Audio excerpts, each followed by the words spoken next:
Bismillahirrahmanirrahim. Assalamualaikum warahmatullahi wabarakatuh. Halo teman-teman, jumpa lagi di Otodidak Farm. Baik teman-teman, kali ini kita akan membahas hal yang terpenting daripada kita memelihara bebek ini, ya. Apa sih hal terpenting itu? Nah, hal terpenting itu adalah panen, ya. Jadi teman-teman, panen ini adalah suatu hal yang bisa jadi menakutkan, suatu hal yang membingungkan, atau akan timbul pertanyaan sebelum memelihara bebek, ya, bagi teman-teman yang baru akan memulai atau sudah ada angan-angan nih pengen melihara bebek. Pasti timbul pertanyaan, bagaimana sih ya cara jualnya, atau gimana sih panennya, jualnya di mana ya, harganya berapa, terus apakah ada yang mau beli bebeknya, terus nanti kalau tidak ada yang beli bagaimana, kalau tidak ada yang mau borong bebek yang teman-teman pelihara bagaimana. Teman-teman bingung kan, istilahnya buangnya di mana, jualnya kemana, kepada siapa, itu pasti jadi pertanyaan bagi teman-teman yang baru akan memulai. Nah, di sini nanti kita akan bahas bagaimana caranya menghadapi panen ini supaya tidak menjadi hal yang menakutkan, hal yang mengkhawatirkan, ya. Kita buat panen ini adalah suatu hal yang menyenangkan. Bagaimana sih menyenangkannya? Menyenangkan maksudnya, yang pertama kita tanamkan dalam diri dulu bahwa jika panen itu tandanya bebek kita keluar, kita mendapatkan hasil penjualan. Nah, hasil penjualan itu nanti yang akan kita hitung, dengan biaya produksi, dan selisihnya itu nanti yang akan menjadi keuntungan untuk kita. Nah, kita seneng itu harusnya saat panen, mindset kita panen itu kita mendapat untung. Wah, seneng nih, panen itu saatnya kita gajian gitu ya teman-teman.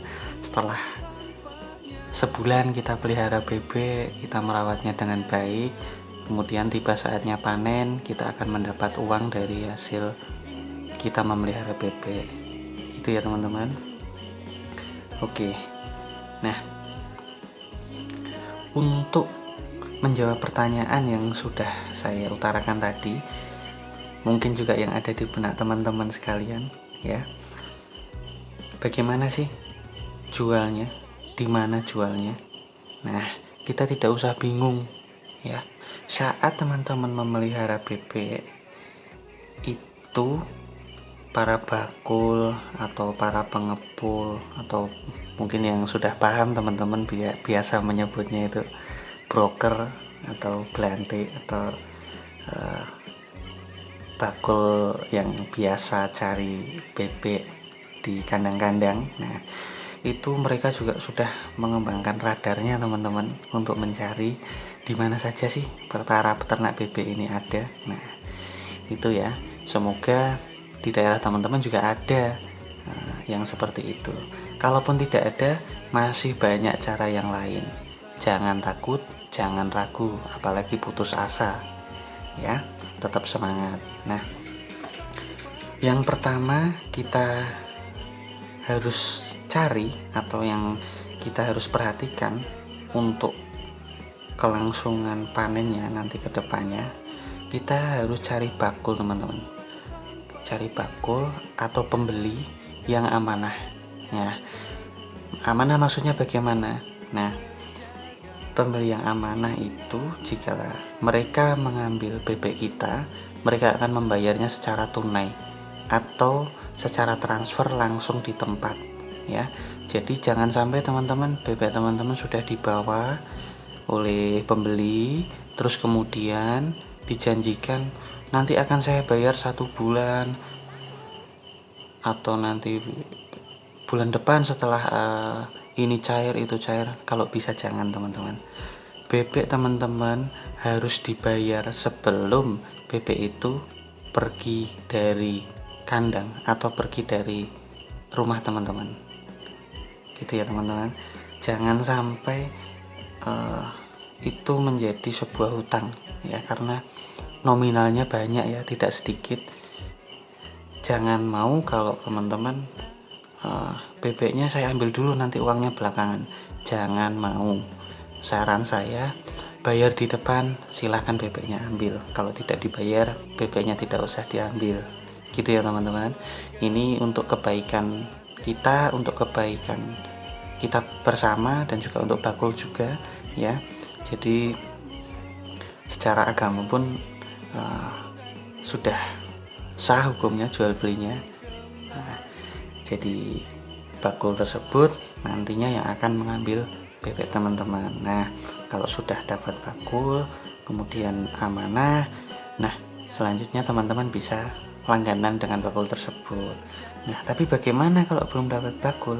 Nah, ada biasanya di daerah teman-teman itu pengepul atau orang yang biasa beli ternak-ternak di kampung-kampung itu. Kalau tempat saya itu ada ya, pengepul unggas itu ada yang biasa menjualkannya ke pasar. Itu teman-teman juga bisa menitipkan atau minta tolong atau menawarkan kepada beliau supaya bebek teman-teman itu bisa dibeli, gitu ya.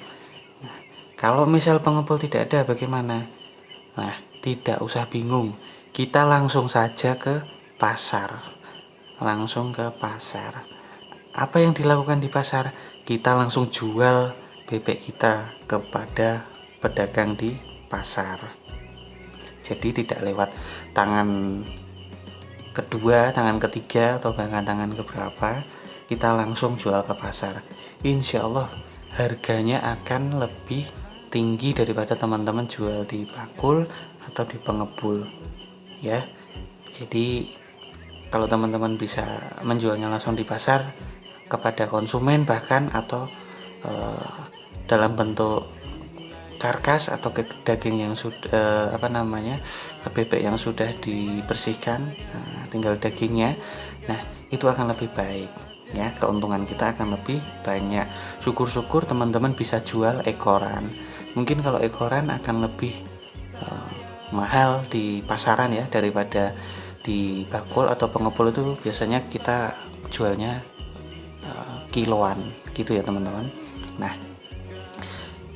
kemudian bagaimana jika di pasar kok teman-teman tidak bisa menjualnya? Tenang, masih ada lagi, tidak usah khawatir. Masih ada yang namanya rumah pemotongan hewan atau rumah pemotongan unggas. Teman-teman bisa datangi di sekitar teman-teman, bawa bebeknya ke sana, jual di sana, pasti sana akan mau beli. Kalau tidak mau bagaimana? Nah, bisa tawarkan, bisa dibicarakan bagaimana, apa mau jual ekoran atau mau jual kiloan. Sejauh ini saya melihara bebek, belum ada RPU atau RPH, rumah pemotongan hewan, rumah pemotongan unggas, yang menolak barang dari peternak langsung, karena bagi mereka dari peternak langsung itu harganya lebih murah ya. Padahal bagi kita juga, jika kita menjualnya langsung ke rumah pemotongan hewan atau rumah pemotongan unggas, itu bagi kita keuntungannya lebih banyak, karena kita akan mendapat harga jual yang tinggi ya, nilai jualnya lebih tinggi, itu ya teman-teman. Nah, itu saran dari saya bagaimana menjualnya atau di mana kita harus menjualnya. Nah, untuk bebek ini sistemnya teman-teman, kita jualnya jika dengan pengepul, jika dengan bakul, dengan broker, itu kita jualnya biasanya per kilo. Kalau di daerah saya per kilogram ya.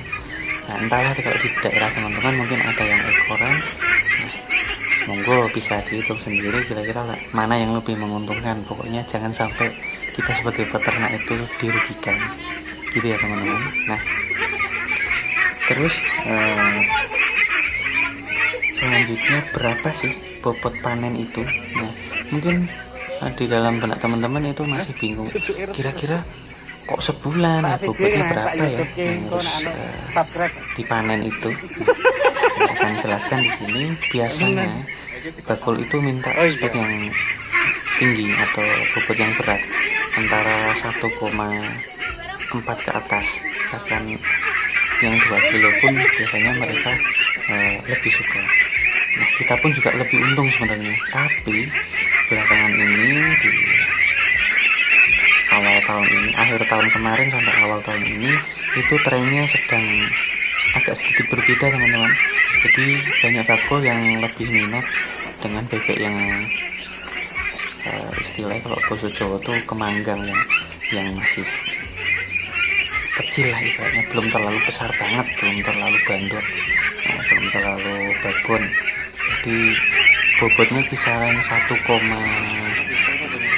kilo atau 1,1 kilo sampai dengan 1,4 kilogram. Biasanya nanti akan dijual di resto seperti bebek kaleo atau bebek goreng Haji Selamat dan resto-resto yang lain. Itu mereka lebih cenderung suka dengan bebek yang seperti itu untuk mereka jual di pelanggan mereka. Jadi ya teman-teman, itu tadi yang saya sampaikan tentang bagaimana cara kita menjual hasil panenan. Nah, seperti dalam video saya ini saya sedang panen bebek untuk yang spek kecil antara 1,1 sampai 1,4 sesuai dengan permintaan bakul. Nah, untuk teman-teman sendiri, monggo silahkan mau dipanen pada bobot berapa atau usia berapa, tergantung permintaan pasar atau tergantung kemampuan dan keriduan teman-teman untuk menjual bebek itu di usia atau bobot berapa ya. Yang penting intinya pesan saya untuk teman-teman, jangan sampai peternak itu dirugikan. Peternak harus untung, peternak harus sejahtera, gitu ya teman-teman. Nah, demikian yang dapat saya sampaikan.